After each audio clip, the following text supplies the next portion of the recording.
Pasta. So Sorry. Niko wanted to talk about the prisoner exchange, right? You wanted to talk about that? Yeah.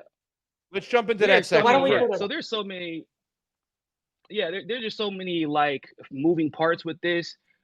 First of all, whenever the original prisoner, the elder lady, I can't remember what kibbutz she was from, but everybody remembers when that news broke. She came out and did an interview, and Hmm. she was basically like, actually, I was given a very nice bed. They tended to me, sent medical staff to me every single day.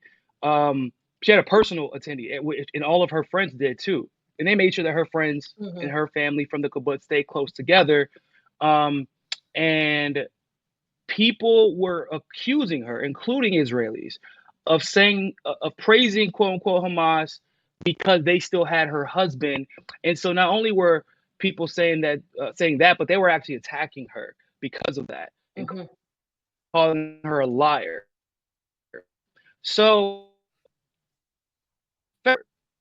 we find out throughout this prisoner exchange that not only were all of the prisoners or the hostages that were taken on October 7th being treated humanely, but they damn near look like they're friends with the captives. And I know some people might call it Hmm. the Stockholm syndrome. That's what a lot of people might say. But like, I don't give a damn what you want to call it. When people are giving you medicine every single day, they said they ate the exact same food as Hamas did. They were giving comfortable beds to sleep in. They were kept with the families that they were taken captive with, or the friends that they were taken captive with. Um, like, I don't know what else you want to hear, but it isn't just like me or Fee or Pasta who obviously understands this entire situation, and we obviously side with the Palestinians. Channel 13 in Israel, this is their source, okay? This is their team. A few of which, by the way, were attacking the original woman who came out and said all these things about Hamas when she was released. They came out and started telling all of these stories about how all those prisoners they were treated humanely. You see smiles when I'm sure y'all saw the picture of the young woman and her mom was released, and they're just smiling and saying bye, nothing negative to say. And Channel 13 had to come out and issue an apology to the original elderly woman who was released and said basically everything that these newly released hostages have had to say. Now, when you compare that, however, to the prisoners that were released from Israel, the Palestinian prisoners that were released from Israel, it's like night and day. Hmm. It really puts into perspective um, how everyone assumed, because, and I'm going to be very clear about this, because they are brown, because they're Muslim, because they are Palestinian, because all the stigma that the Western world has had conditioned into them about these people, they believe these women are getting raped, that they're being treated like shit, et cetera, and that the Israelis are either treating prisoners humanely, or if they are in prison, like women and children, which are probably the majority of the prisoners there, that they're there because they're terrorists. Until you find Hmm. out that they just have a 99% conviction rate. They accuse you, you're done, you're going to jail. And people are dying in these prisons. And don't think because you're dead, you just get to, end your prison sentence. No, they will keep you in a refrigerator while you're dead until your sentence is done. That contrast says so much about not only obviously Israel versus the Palestinians. Not only does it bring into to conflict this people, the mindset of the people who are watching from a distance about how they feel about Israel versus Palestinians, but it just, in my opinion, exposes how quick people are to believe fucking white people. I don't know what else to say about it. They like, man, shit. Why would white people lie? White people never lie to us. The brown people are always lying. And it's like always the white, I mean, not all of them, but it's always white people commit genocide and everyone has an excuse for why it's okay. And brown people still, through their genocide that they're experiencing, through the deaths that they're experiencing, through the lives that they're losing, through the families that are suffering, are still behaving more humanely than those who consider themselves to be part of the civilized Western world. Yeah. Yeah, And I and always like, so go ahead, fam. Go ahead. No. I was just gonna say, because Niko, you brought this up. This is the earlier woman we showed. She was her name is Yocheved Lipschitz, but there are There countless you of go. people that have literally said this about Hamas, including Yasmin Porat, who was one of the ones that also said that the Israelis were shooting at them, and that Mm-hmm. Hamas had told them that they weren't going to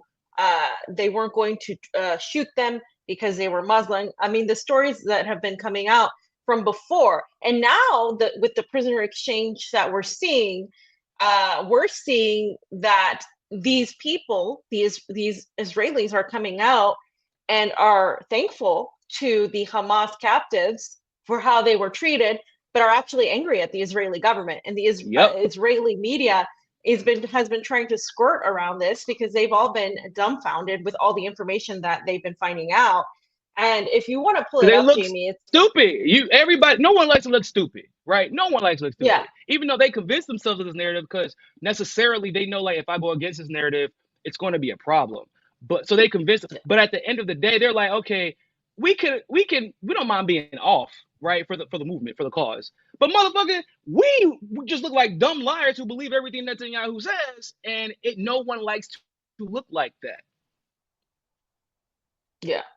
Uh, so I just want to show this real quick. It's on Twitter. So this was um, so this was an Israeli resident, the grandson of an Israeli hostages that says that Hamas treated her well, and he's now wanting to sue Israel. An Israeli resident claims that his 85-year-old mother in Gaza received the required medication, staying Mm. healthy. He plans to sue Israeli hospitals, alleging they didn't administer the correct treatment, insisting that Gaza hospitals accurately diagnosed and treated her. I mean, That's insane, I mean, bro. you talk about looking That's stupid. insane. You're gonna That's see insane. people running out there. Take me hostage. Take Hey, me. but Take you me know what's hostage. ironic about that? You know what's ironic about that, Pasta? You laugh, but I want you to think about it like this: the ones who didn't get taken hostage were bombed by Yeah. Israel. Yeah. They were shot Yeah. No, I by know. I Israel. know. That's not according to us. Once again, that's according to Israeli eyewitnesses. Just like the young woman who unfortunately died, I believe it's Liel or Niel, 12-year-old, Hmm. who they had been posting everywhere saying that Hamas burned her alive. It turned out that she went to go hide into her house along with several of the neighbors, and Israel bombed that house. And that's why she Yes. was burnt to a crisp. Once again, a pattern that we've seen over and over again. There were no 40 babies beheaded. We found out only one infant died that day, and Israel killed that infant. I mean, because people don't realize Israel actually has a list of all the names. Like Haaretz, I believe, put it out a list of all the people who allegedly died that day, or at least can't be found that day, and they have the ages listed. And there was only one infant on that list. By the way, that list did not Hmm. include 1,400 people, so I want to be clear about that. Or yeah, It 1,400 was people, like 1,200. 1,100. Yeah. Yeah, Yeah. 1150 is what it was. Yeah. Lord, 1150. yeah. Yeah. One infant died, and it was because of Israeli fire. So like, and this is what something I say. Am I gonna get in trouble? I don't want to get y'all in trouble. I know you already hit on YouTube, but I just want to say as clearly as possible. I'm like not a math wizard or a math scientist. I mean, I got like up to calculus, but I didn't do that well. But even still, when you start factoring in the fire, seeing their own people on the ground and start to think about, okay, well, if it wasn't 1,400, it was only 1150. But like those Apache helicopters damn near destroyed 1,000 cars with their fire because that's just how fierce it was. How many of those people were actually killed by Hamas? How many? Seriously, because that the justification for why this genocide has been allowed to Hmm. persist is Hmm. because of all of the civilians that were supposedly killed. We come to find out that even the ones that were killed, they weren't even mostly civilians. They were actually, according to Israeli, like IDF media, they said actually it Yeah. was mostly IDF that were killed that day. So now we're Yeah. finding out it wasn't even mostly civilians that were killed. So it wasn't mostly civilians that were killed. It was mostly IDF that was killed. And now we're finding out that actually a good portion of those people were actually killed by Israel. So Yeah. does that mean Palestine has a green light to go in and blow the fuck up out of Israel, because that's the justification that Israel has used to go into or Gaza. And it turns out that every bit of that justification was actually a fabrication instead. It's amazing to me the way they're still trying, at least they're being consistent and holding their ground, where they're still trying to make October 7th something unique and way more on a higher plateau sorts of anything that has taken place. Since Israel's been bombing Palestine for quite some time. One of my favorite videos I saw out there was a news reporter who once again was, being the Israeli cuck that he is. And he was like, well, what about October 7th? And the person being interviewed goes, okay, well, what about October 8th? What about October 9th? What about October 10th? Yeah. But wait, done. What about October 11th? What about October 12th? What about October 13th? Sir, I know where you're coming from. Whoa, I'm not done. What about October 14th? What about October 15th? What about October 6th? Yeah.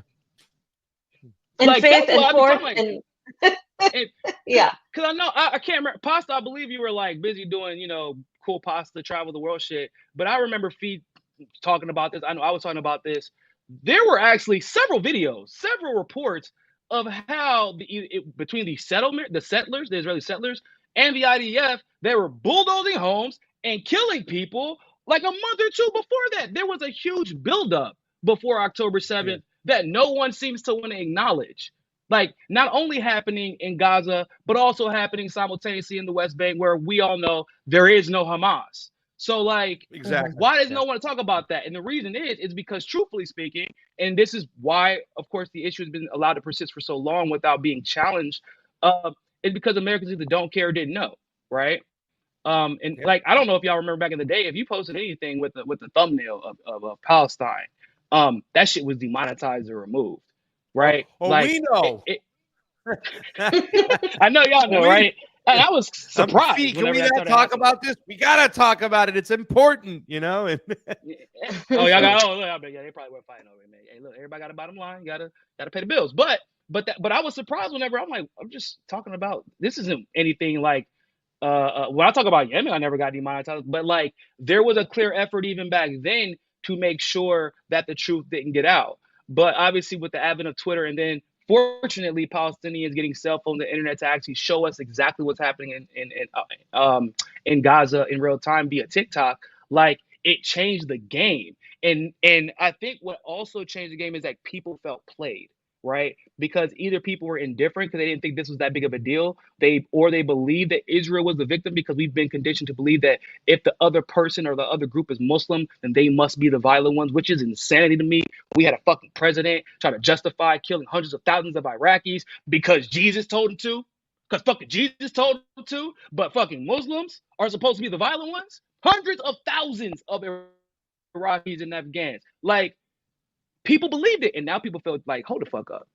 You telling me not only is Israel committing a genocide right now, killing children right now, but like, they've been doing it, and none of these politicians that I voted for, that I've donated to, that I've supported, that I've volunteered for, none of these voices in the independent media have spoken out about this.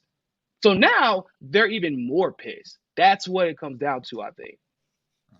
I also think it comes down to, it's interesting, Niko, because, we're millennials, but Gen Z weren't alive during 9/11, or they were just being born. And so when the letter from bin Laden came up, a lot of them didn't know this information. It was like the first time they saw it. And of course, they're using TikTok, they're using like Snapchat, Instagram, all these like really short video type of social media. And so Telegram has gotten extremely popular too. Totally educated. It educated a lot of people in a short amount of time. So you see a lot more support for Palestine in younger people than you would have on other issues, because there was that education going through that. And this is why, like, they all freaked out when, they saw that they were praising bin Laden's letter and were saying, oh, this is unjustified, blah, blah, blah. But then you'll see like some millennials being like, oh, we can both condemn Israel and not praise, bin Laden. And that's what really annoys me about our generation is like there's a lot of people that still swallow the propaganda, Yeah, especially I was just about to say millennials are millennials. pissing me off, man. Millennials are pissing me off. Yeah. Like, y'all, come on, guys. We're the outside inside guys. We're the ones who benefited from playing outside and having to write everything in pen. But we had to learn cursive. I think we're like the last generation that had to learn cursive. But we also got the internet. We're supposed to be smarter than this. But now you got these Gen Z people who are out here debunking shit in 2-3 hours, where it takes us like we spend 6-7 months trying to convince y'all of something, and y'all attack us for years. And then like Gen Z hears some shit, they're like, yeah, that makes sense. I think I'm gonna go ahead and be obsessed about this for the next 3 months and make sure everyone knows every single detail about this because they want to know. And also, I think that the circumstances are different because they don't feel like I feel like millennials found out too late that the promise that our parents, like the economic promises and opportunities that our parents were allotted, we thought that we were going to get, and a lot of us like found out the hard way. Right after college for a lot of people. Like Gen Z sees what the fuck is going on right now. They're like, damn, bro, my friend graduated high school and college, and this motherfucker is back in my neighborhood, and he's working a nice job, but he's still with his parents. Like, what's going on? And they're trying to find out. I mean, even the older generation, my friend's mom and dad just discovered TikTok. Good God. All of a sudden, she like, you know what? I realized I was on the spectrum. I found that out. Been on a rabbit hole about that for the last 3 days. I found out that like she's Lebanese. So like she recently found out she's Lebanese. So the Palestine issue stuck out to her. And all of a sudden she started going down this rabbit hole. And like just the idea that like she didn't know some aspects about like herself or even like Panama, for example, where she's from, like things that she lived there. She's like, I lived there. I was watching the news all the time. How could I not have known that? For her, that was like, okay, that means I don't know anything. So let me keep digging. And Gen Z came in with basically like, we don't know anything. So let's just find out what it is. And then what the answer is what it is. And they're finding out that the world basically wants, or the powerful elite just want people dead. Like they want the brown Muslims dead. They want independent media gone. They want to censor. There a lot of the Gen Z. I don't know if y'all have noticed this pattern. The millennials tend to fall into these camps, these false dichotomies of left versus right, and the Gen Z's loyalty is to the truth for the most part. Yeah, you know, I do before you get out of here too as well. Talk about something that's really still bothering me too as well. When you were talking about this whole situation about who they want dead, who they want gone, the independent media, the media personalities that have been killed, like 60 of them, right, have been just killed. They don't want media there as well, too, as well. But what's still I find shocking, too, as well, is seeing a lot of these white Jewish people within the States play the victim and continue to play the victim. Right? It really just drives me crazy because a lot of these people, they were more, populist right, conservative right, leaning right. A lot of them, the Trump party of Trumpers or party of accountability. Call them.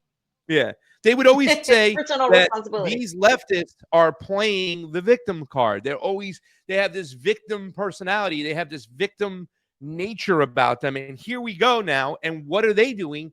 They're doing the same thing. Bro, really. I've had hundreds of thousands of followers have entire careers based off of this. Yeah, thousands of like Ben Shapiro making tens of thousands of dollars a month. Ben Shapiro. I mean, like literally the list goes on. And all they do is talk about how leftists play victim. And the moment that this whole situation begins, where by the way they make it very like hell, Ben Shapiro too, but a lot of these people, these populist conservatives who don't really ever do any research, made it blatantly obvious they've never researched this shit at all before October 7th. And I would put like Destiny in that category as well. And all of a sudden, it's I fear for my life.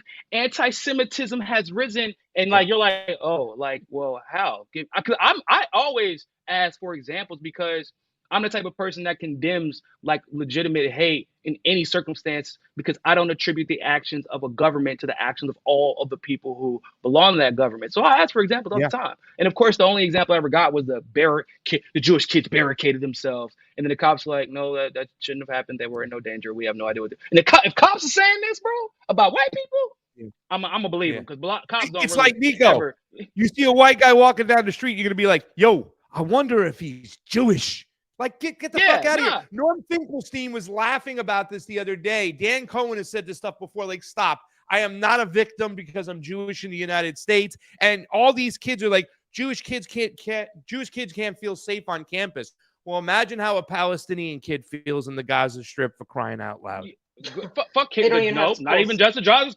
Imagine how a Palestinian kid feels walking down the street on campus. In the West The Bank. street students, Yeah, like, while everyone was crying about the potential danger, the fear, the rise of anti-Semitism, 3 Palestinians were literally shot.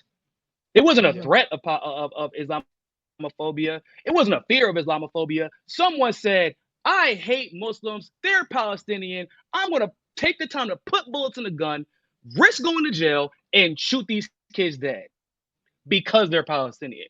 And you know how much Fox News and the like in the Zion, barely, but they want to censor TikTok. They want to censor journalists. They want to bring over Elon to talk about how the rise of anti-Semitism. They want to call the word decolonization inherently genocidal. I'm like, are y'all fucking kidding me? 3 Palestinians were just shot. That shit was trending on Twitter for all of 5 minutes, but y'all are still talking about how the rise of anti-Semitism is a problem. Has anybody been fucking fired for taking Israel's side on anything? Anybody? No, praised. No, not a single one. People are getting threats for supporting Palestine, though, left and right. Not just Palestinians, non-Palestinians. I mean, they are being accosted. I mean, this is, and you know what this conflict has exposed? I think this is a good thing to bring up, is that it's exposed the falseness and the hypocrisy in both the left and the right. In the left, the people who always talk about being anti-racist, anti-white supremacy, that talk about standing up for injustices, completely ignore the Palestinian issue. And on the right, the people that talk about free speech and accountability and self-defense, all of them have completely, totally revealed themselves as complete frauds. And so what's happening here is the revelation that neither of these paradigms are legitimate. They're just 2 complete mirrors of really what it is, a system that's corrupt. And I think that's why you have the youth really understanding that this is just more of the same that we see, with Democrats versus Republicans. This issue just exposed everyone.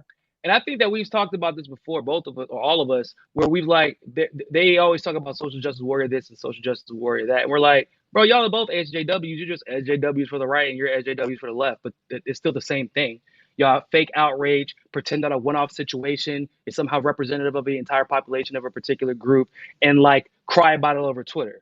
That's what y'all do, right? But at the end of the day, y'all are the same. I don't consider, for example, Ben Shapiro and Destiny to have 2 different ideologies. Y'all both have the same ideology. Y'all just disagree on who should be the president to be the fake figurehead of the world. That's basically the only disagreement y'all have.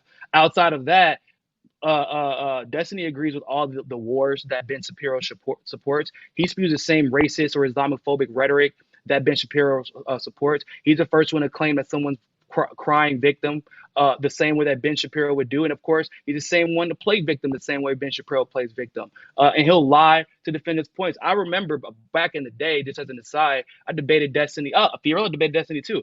We both embarrassed him, by the way. It's pretty funny.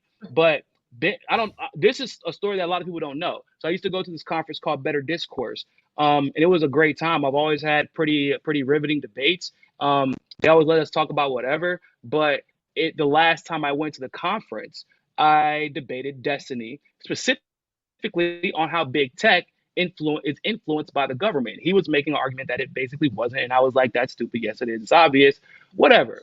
So what ends up happening is I embarrassed this man. Then he basically, because he's one of the, he uses his channels to help stream the debates, and he has a big following. And so he goes to them and tells them that he's not going to come back or allow them to use the channel stream anymore if I come back, because he was embarrassed, because he's a fucking pussy. These people are anyone who does this whole stop being victim, all of them are the biggest self-victimizing bastards ever. If you met them in person, they would be pussies. That's why I don't get along with a lot of those guys, because if they sense that you are not like that, I'm all about self-accountability. Everybody that I know, Fiorella, Pasta, we're all about self-accountability. for you Gen Z people, we do what do y'all say? We stand on business. Okay, if we have smoke for you online, when we meet you in person, we're gonna have those same criticisms. We're willing to have those same debates. We're willing to argue whatever point we made behind the camera in person. That's not these people, and they always, every single time, expose themselves. And I just can't say enough how fucking frustrating it is for when I keep seeing Palestinian protesters get labeled as violent. Why? How? Well, because look at them, like maybe there's a scuffle. Then you come to find out there's a scuffle because some fucking pro-Israel protester went in there and started shit with them. But there's a video out right now where all these pro-Israel protesters are screaming racial slurs, right? Police are standing there doing nothing. You think that Eli David and Ben Shapiro talking about that because they want to put any video where they of River to Sea? Oh my God, that's a genocidal statement. River to Sea is a genocide. That offends you, really?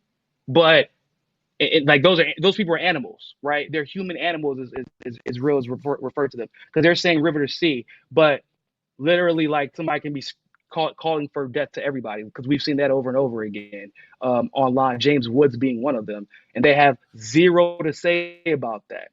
It just comes down to what I mean. I hate really playing the race card a lot because a lot of the times it is weaponized in the wrong way. But right now we are seeing in real time these motherfuckers come out and tell us exactly how they feel. We feel we are civilized because we are white.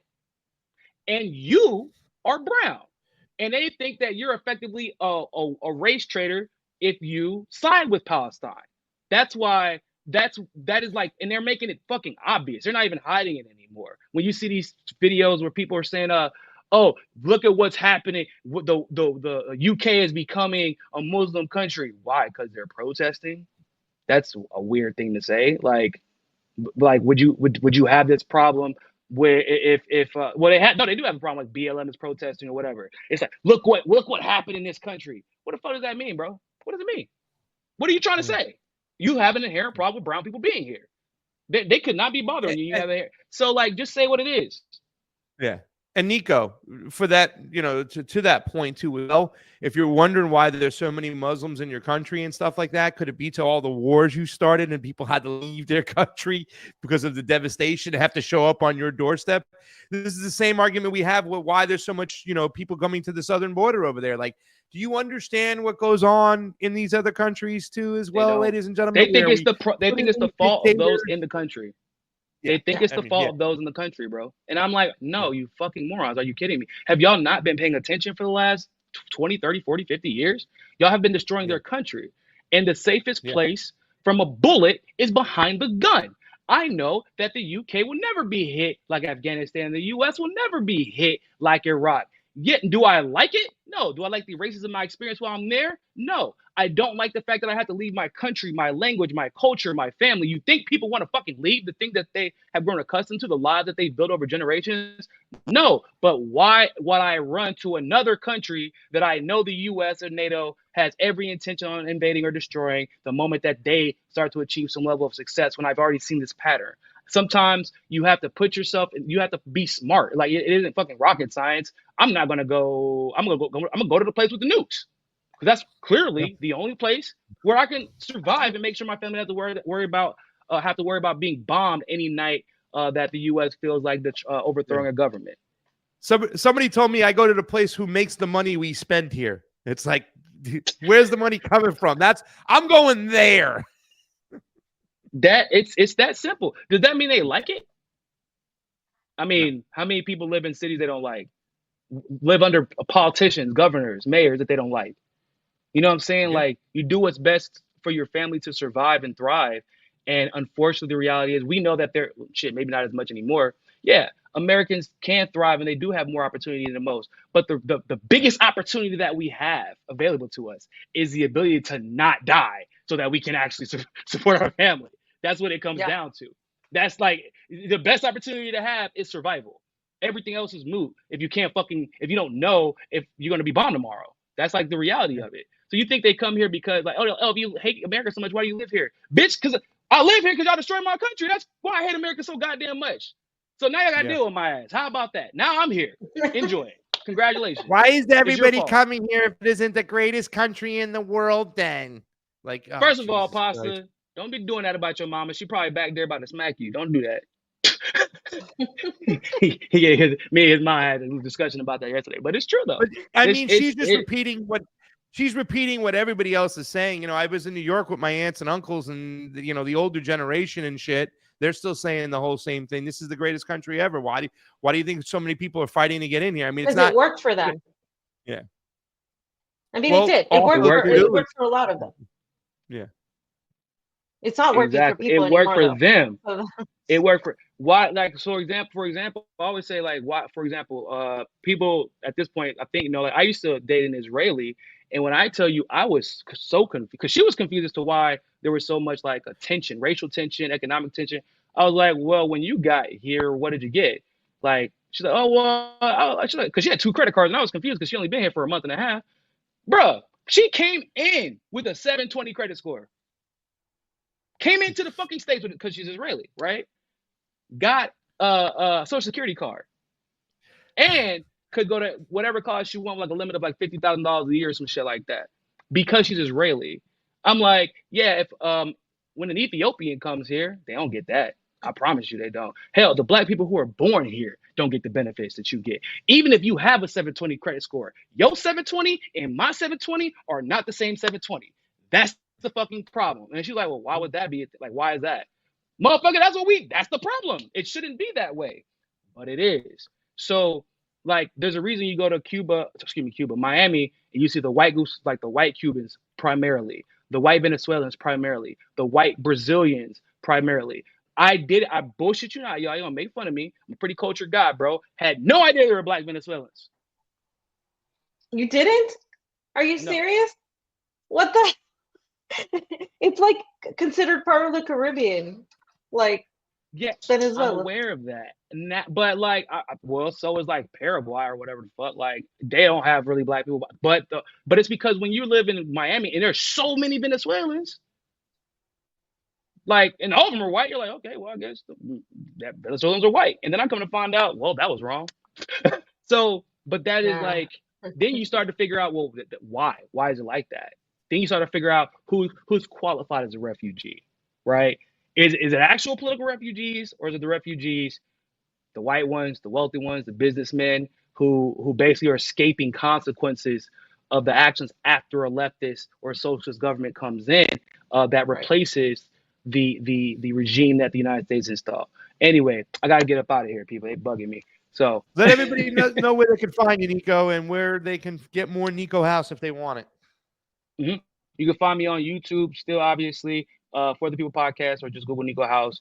Hotspot on Twitter, Hotspot on Instagram and TikTok, and also at Real Niko House on all social media platforms. Sounds good, man. Thanks for coming on. Of course, guys. Peace. Love you too, married couple. Yeah. Yeah, right. Sam, that's funny that Niko thought that, because if you go to Venezuela, the majority of the people have African roots. It's heavily influenced African country. Country that has deep African roots. So interesting. Fam, I do want to finish up this section though, so we could go on to the next one, because I did want to show one other letter that was noticeable by a recently released Israeli hostage. If you could pull that one up, Jamie. So this was the full text. It was sent obviously in Hebrew, but this is the translation. To all the generals who accompanied me in the last weeks, it seems we will go our separate ways tomorrow. So this person's talking to Hamas. I want to express my deepest gratitude for the extraordinary humanity you showed to my daughter, Emily. You became like parents to her, welcoming her into your rooms whenever she wished. She acknowledged that all of you are not just friends, but her dearest and most reliable friends. Thank you, and thank you for the hours you spent acting as a nanny to her. I appreciate your patience and the care you provided, including sweets, fruits, and anything on hand, even though not much was available. Children should not be in prison, but because of you and all the good people we met, my daughter believes she was treated like a queen in Gaza. In her eyes, she was the center of the world.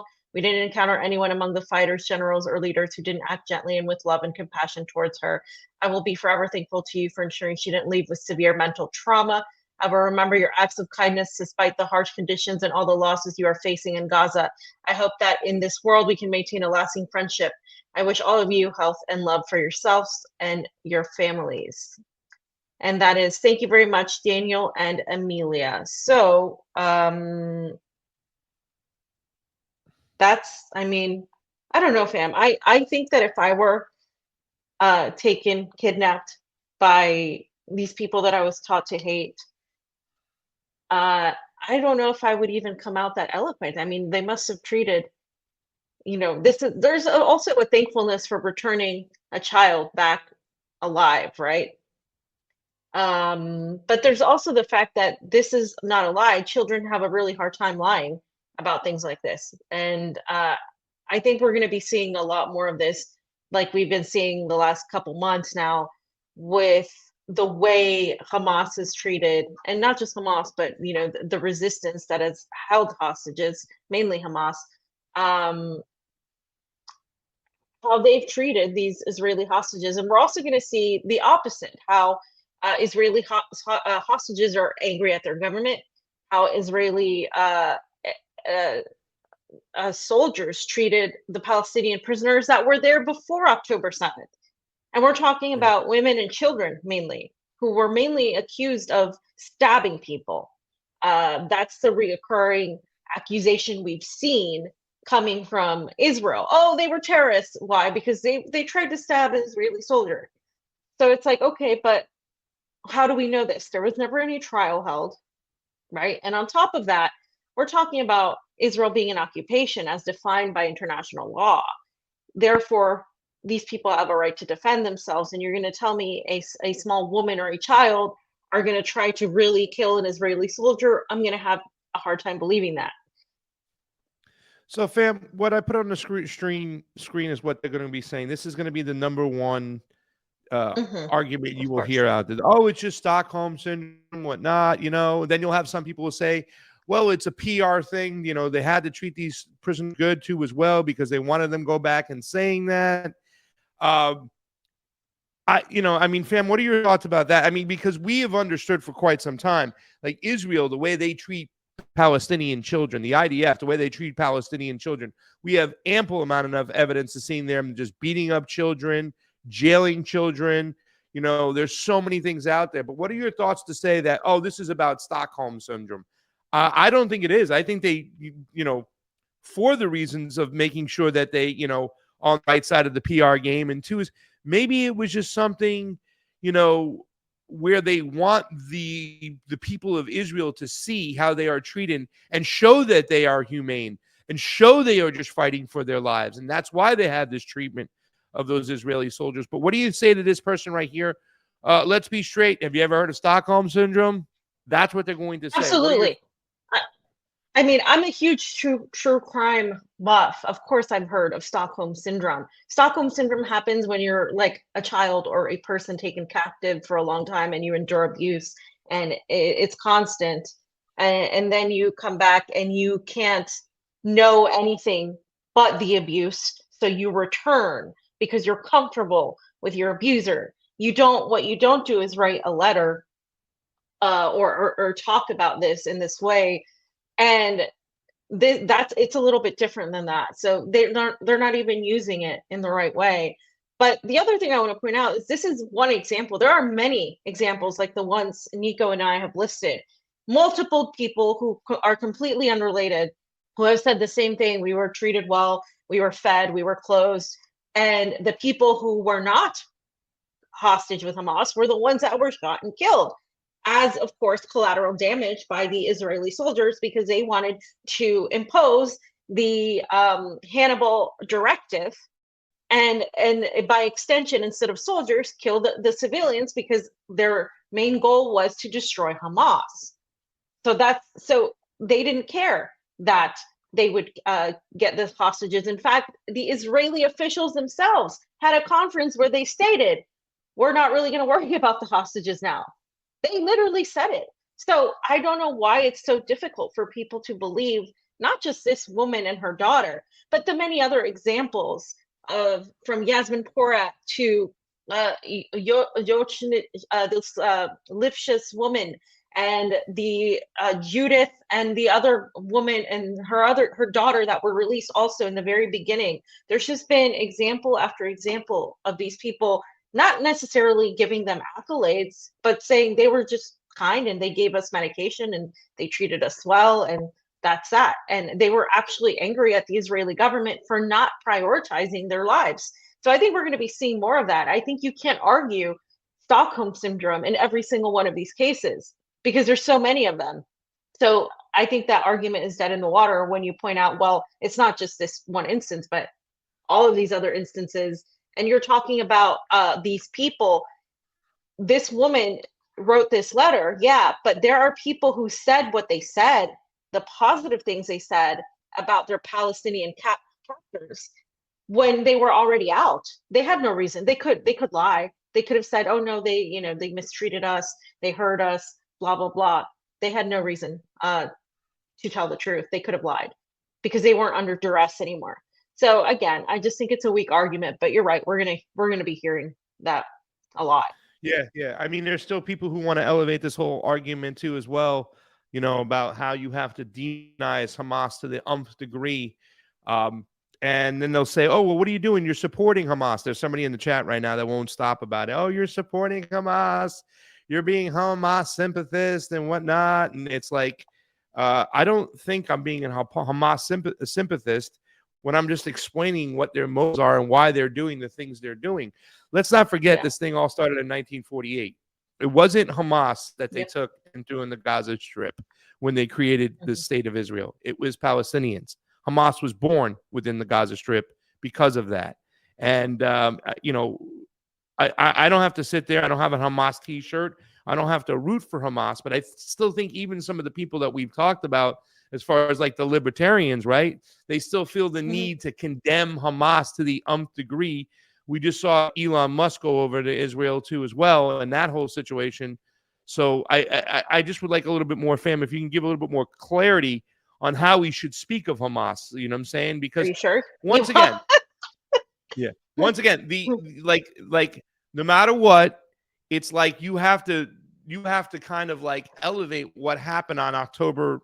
Was it October 7th? You have to elevate what Hamas did on October 7th as if it's some type of like singled out awful atrocity that's way worse than anything the Israeli government has ever done. And therefore it provides justification. You hear people saying you're only telling one side of the story. And I'm like, no, we know what the other side of the story is, but we just don't think what has happened gives it justification to manufacture consent to bomb women and children inside the Gaza Strip. That's the big difference on what we're trying to say. Go ahead, fam. Yeah, I mean, I'll address this a little bit later because there is a part of it, but I do want to say that I don't condemn Hamas because I see Hamas as part of the resistance, because Hamas is but one little faction of the entire resistance. There are many resistance factions. The media has clung into Hamas because Hamas happens to be the militant faction in the area, but there are others like the Qassam brigades that are far more liked even by people within the resistance. Hamas is not always liked or trusted because of their creation, their inception, but so much has changed. And I just had this conversation with Ava Bartlett on my channel specifically about this, because one of the things that is really irritating when you've studied this for a long time is when people say, but do you condemn Hamas? Well, Hamas, again, came about from the United States and Israel trying to control and push out the socialist government in Palestine. That pretty much is why Hamas exists.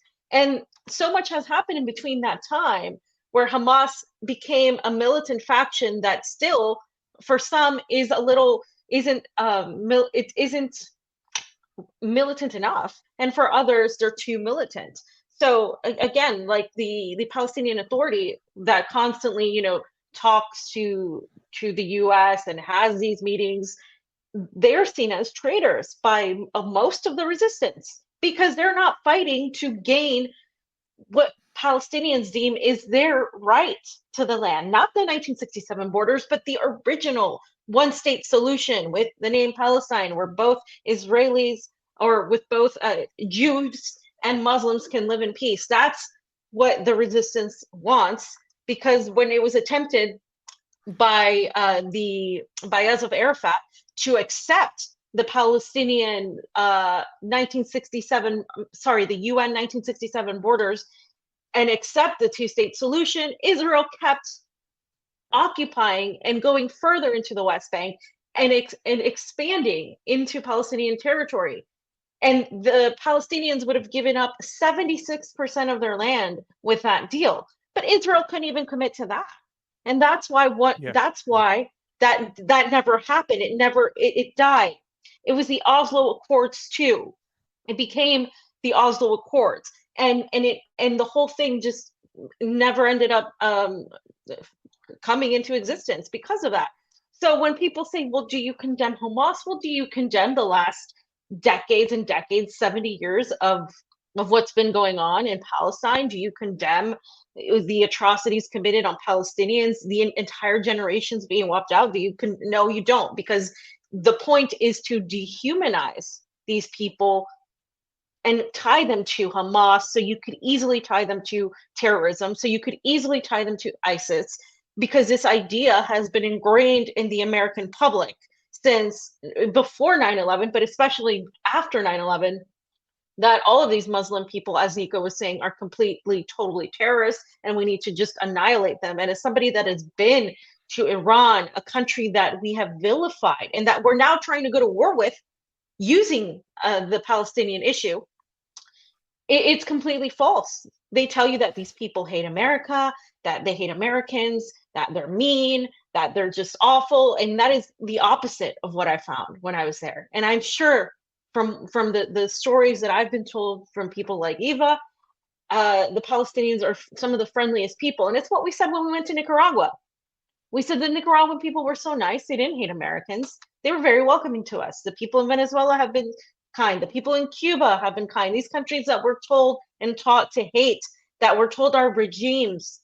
And the same thing happened to me, of course, in Russia, where the Russians are so curious about Americans. And they, in fact, are so much more tolerant than I would ever be of our government. And that is the truth. Yeah.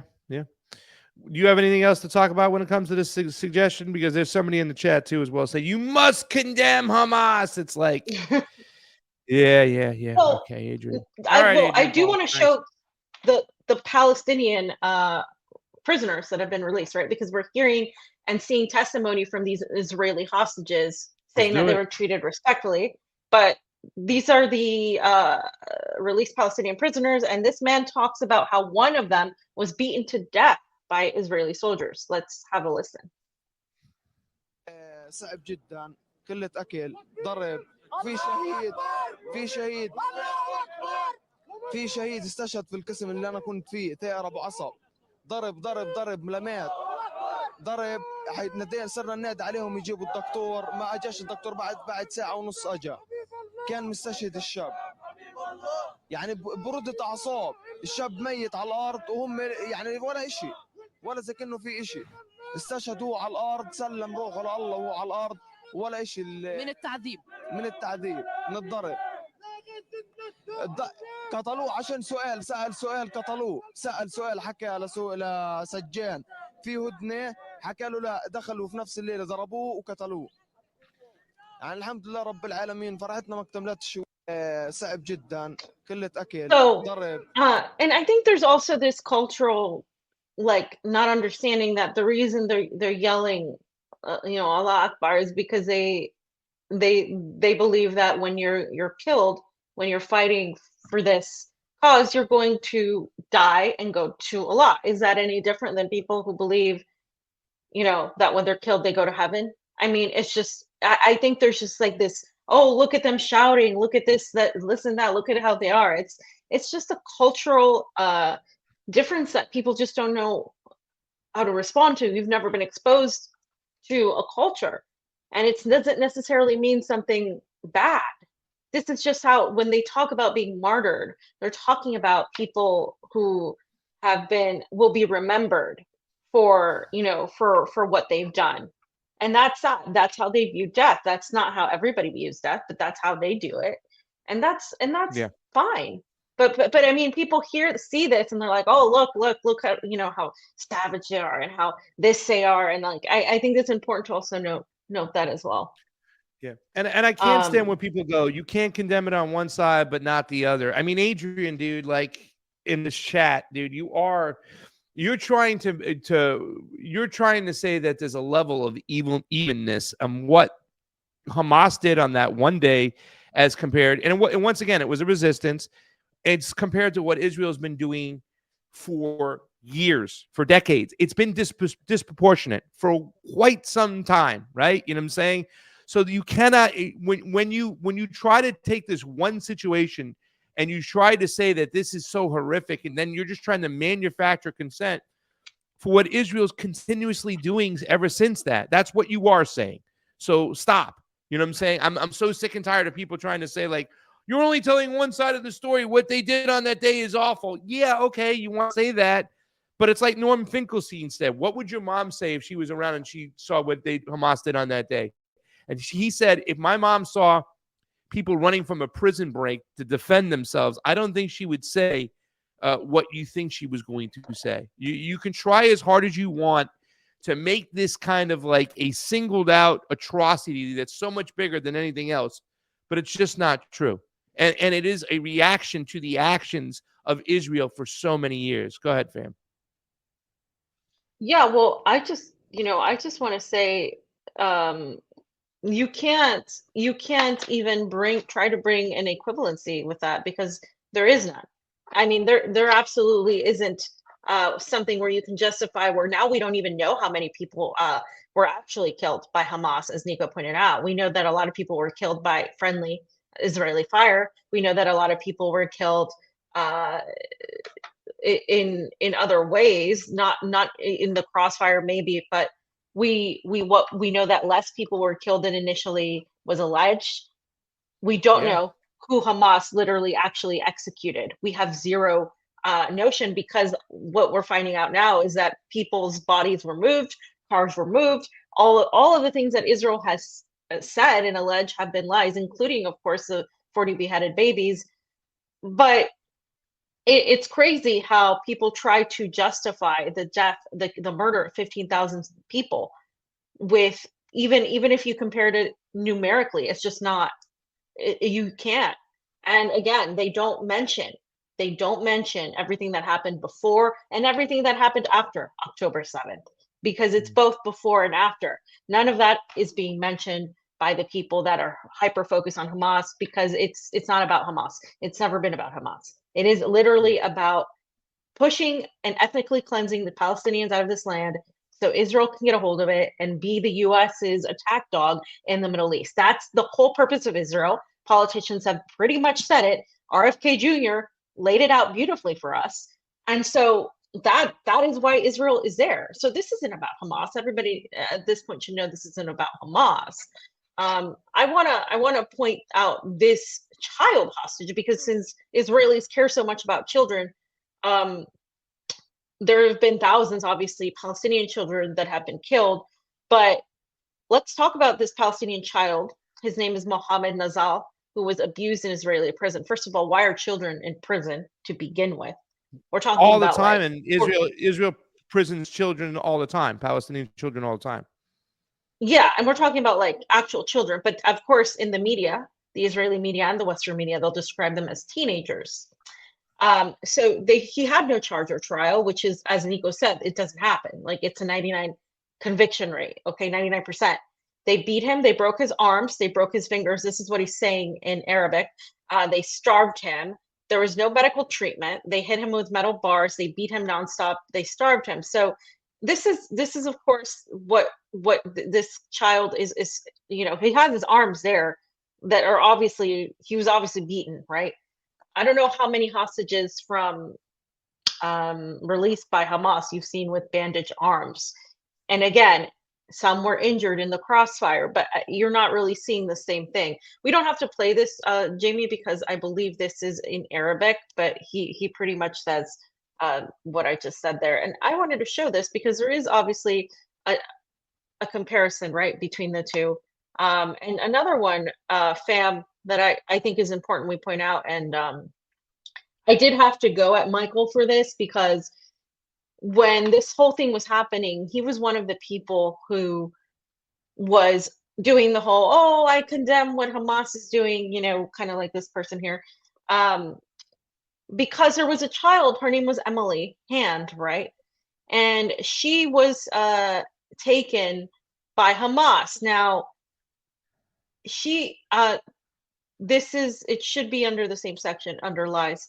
This child turned out to be alive after her father alleged that she was killed, and he was glad that she was killed because her being alive would be a worse fate, right, than her being dead. And so this is what ended up happening. And let's go to we can go to Michael's original tweet, right? Because he had reported this for a while. He had said it's sick that some people are so desperate to obfuscate the obvious brutality of the Hamas attack when the whole point of the attack was clearly to be as brutal as possible. This 8-year-old girl was killed when Hamas ambushed her kibbutz. You're pathetic to deny her death. This was a battle between him and Sam Husseini, who said Israel put out propaganda about slaughtered babies so it could get away with slaughtering babies. People like Michael Tracy fell for this. Blah, blah, blah. So there was that whole back and forth. Well, it turns out Michael amended his tweet because he said, while taking young children hostage is still a sick act, I hereby amend my October 21st tweet, which relied on false reports that the girl had been killed. So again, reports had said that the girl was killed. So the girl was falsely reported to have been killed last month, her father told CNN. Death was a blessing because it was better than if she had been taken hostage in Gaza. Now she's been released by Hamas and is reportedly in good physical condition. And so my issue with this is like, there was never any evidence that this girl was killed. There was never any evidence. It was only propaganda. And again, for me, it's like, if you have seen this same type of propaganda played out year after year, you need to stop falling for it, especially as a journalist, because the damage was done. People were already saying, Hamas killed babies, Hamas killed babies, Hamas killed children. And you know why I got so angry with him and with others using this? Because this picture of this girl and of many other girls, that like the one that we mentioned before, that it turned out she was killed by Israeli fire, not by Hamas, were used to justify the murder of 15,000 people in this entire time that before this humanitarian pause. It was used to justify and kill thousands of these children whose lives nobody really, you won't see Israeli or Western media cry about these thousands and thousands, at least 8,000 Palestinian children or more at this point. It's hard to keep track of. There's also people that are still caught under rubble, that are disappeared. They haven't been able to keep track. The numbers are much higher than what we're given at 15,000, at more than 15,000.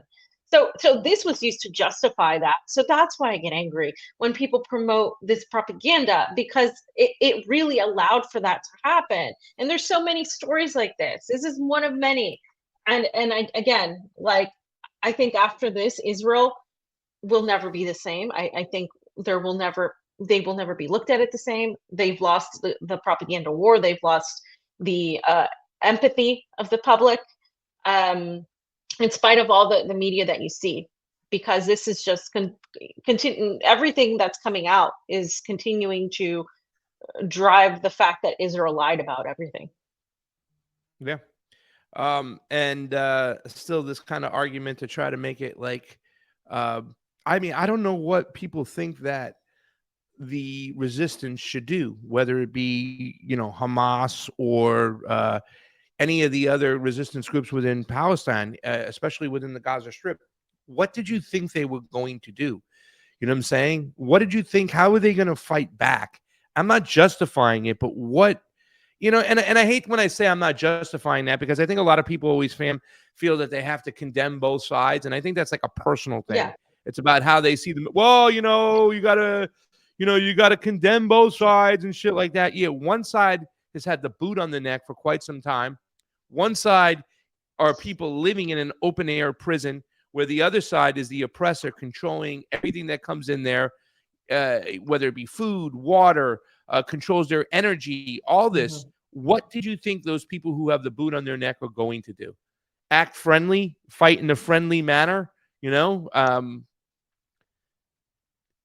It's one of those things that's hard to talk about because there's still people out there to this day, you know, who are out there like, no, you got to condemn both sides. It's like there's action and there's reaction. And you know how I always feel about that. Like when people say, well, you didn't have to react that way. Well, you know, I get it, but it's still, I'm going to look at the initial action that started all this thing.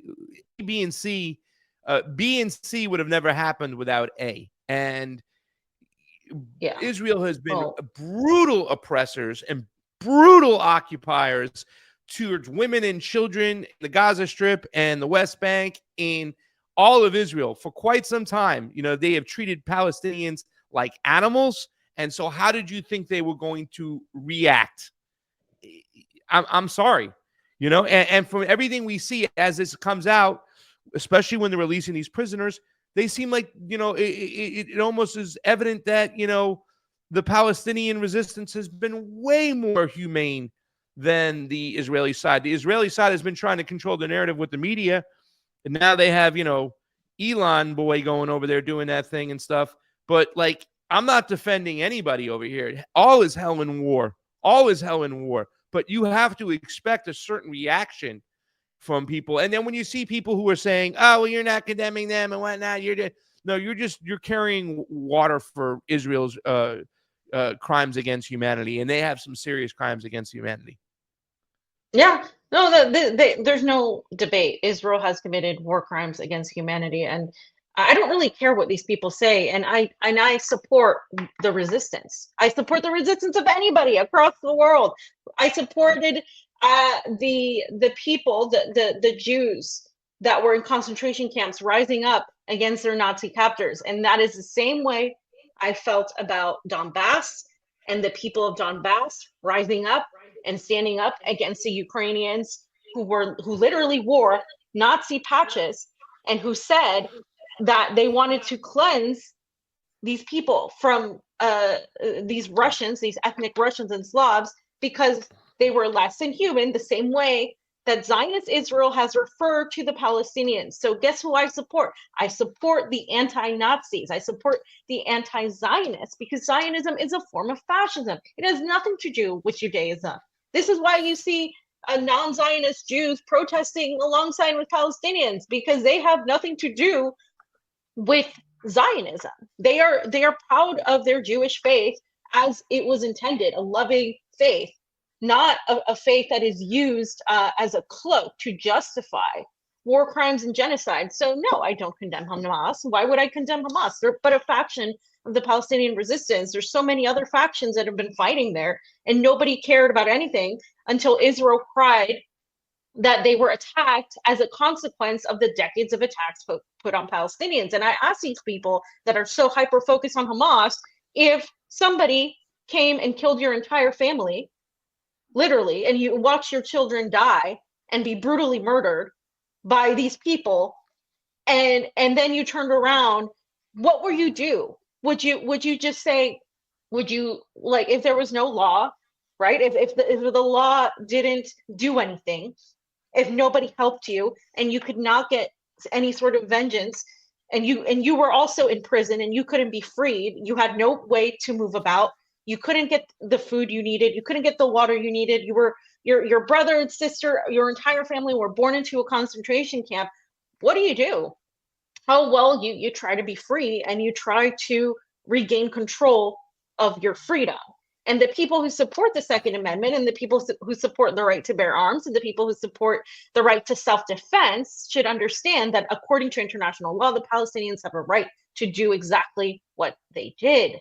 The problem is the terrorist narrative is used to tie it to Hamas. And just a couple of years ago, Netanyahu was praising Hamas. So you can't even use that. It's completely useless. And again, I even hate talking about Hamas because it's such a red herring used to distract from the fact that Israel has committed these crimes before October 7th.